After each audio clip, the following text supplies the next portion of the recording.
हो, मौद्याचा राजा हा प्रसिद्ध मौद्यामध्ये झालेला आहे, पूर्ण विदर्भात झालेला आहे. काय सांगाल, किती वर्ष झालेले आहे आपण मौद्याच्या राजाला बघतो? आज मौद्याच्या राजाला कमीत कमी 19वा वर्ष आहे. आणि पहिले हा कॉलेजच्या माध्यमातून, म्हणजे पहिले सुरुवात आम्ही कॉलेजच्या माध्यमातूनच केली होती, पण आता काही काळानंतर हळूहळू हा आम्ही प्रयत्न केला का हा आता गावकऱ्यांसाठी व इथल्या तालुक्यातील लोकांसाठी हा मौद्याचा राजा आता वाढवला पाहिजे. आणि इथे जसं तुम्ही पाहिलं की जसा आनंद मेळावा आहे, काही इतर सांस्कृतिक पण कार्यक्रम होतात, तर त्या पद्धतीने आता हळूहळू याची प्रसिद्धी वाढत चालली आहे. सगळे लोक गावखेड्यातून सगळे बाप्पाच्या दर्शनासाठी इथे दुरून दुरून येतात आणि इथं आनंद घेतात. प्रसिद्ध मौद्याच्या राजाला नागरिकांचा खूप प्रतिसाद दिसत आहे, काय सांगाल? आता बाप्पावर पूर्ण महाराष्ट्रात काय पूर्ण देशात प्रेम करणारे पूर्ण लोक आहेत.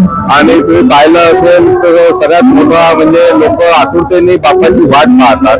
त्या पद्धतीने हळूहळू आम्ही हा प्रयत्न इथे केला आणि याचा प्रसिद्ध प्रतिसाद घेऊन लोकांवर एक भावनिक आणि अटॅचमेंट त्या बाप्पाशी जोडलेला आहे. त्या पद्धतीने लोक त्या आनंदाचा आणि बाप्पाचे दर्शन करायसाठी इथे उपस्थित होतात. प्रसिद्ध मौद्याच्या राजाचे मूर्तिकार कोण आहे? तांडापेठ इथे एक रामटेककर म्हणून आहे. जवळपास 19 वर्षापासून ते आमची मूर्ती बनवत आहे आणि आजही तेच बनवत आहे. त्यांनीच त्यांचे वडील होते पहिले, त्यांनी ही सुरुवात केली. आता ते वडील त्यांचं स्वर्गवास झालं, त्याच्यानंतर त्यांची मुलं पण सेम तशीच हुबेहूब मूर्त ते बनवतात.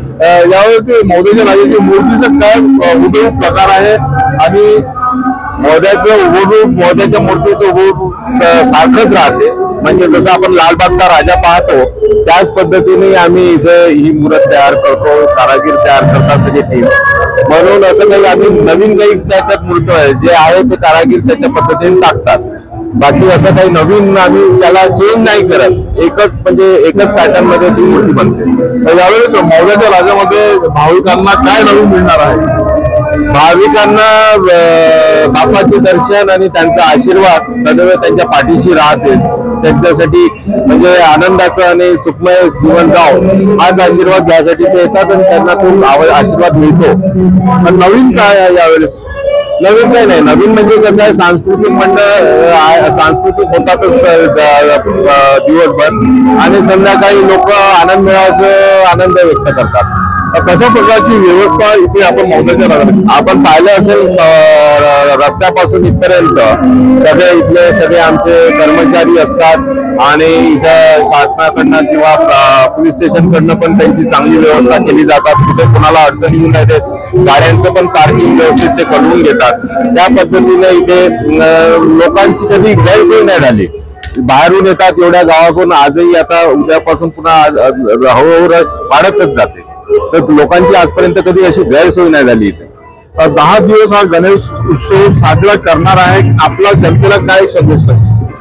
जनतेला संदेश असा आहे की ज्या पद्धतीने 10 दिवस गणपतीची आपण प्राण प्रतिष्ठा करून त्यांचा हे घेतो, आशीर्वाद घेतो, गणपती बाबा पुढे पण अशाच सगळे सहखुशीने आनंदीने सगळ्या लोकांना आशीर्वाद देतील आणि त्यांचं सुखमय दुःखमय सगळं आनंदी हो.